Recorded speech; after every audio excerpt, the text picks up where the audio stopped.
Tech tip of the day. Whenever you have a transmission that you need to service, change the pan gasket, change the filter, if it does not have a drain plug in it, you're going to make a mess, right? You want to loosen the pan bolts as slow as you can, but the fluid goes out everywhere and you make a big mess. Here is a tip that I learned when I worked at a muffler shop when I was 18 years old from a guy that worked there. Now,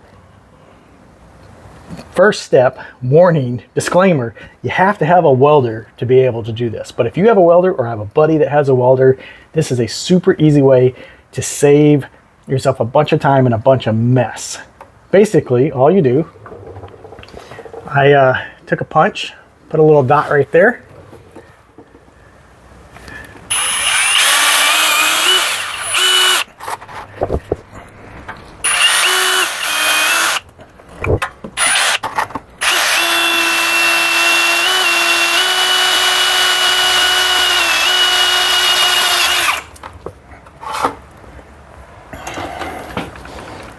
There you go.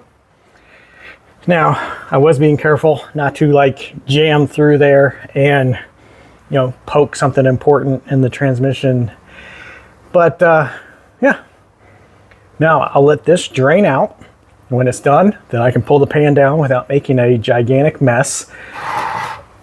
And then all you have to do is have a buddy, or if you have a welder, just weld up that one tiny little hole and you're good. You don't have the big mess that you would have normally made.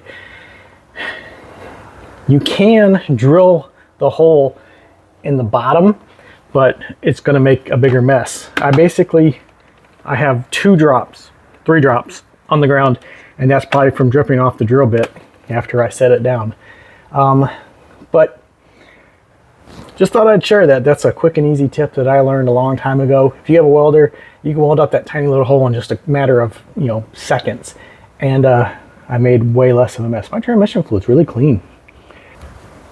Thanks for watching, guys. Hope this helps somebody.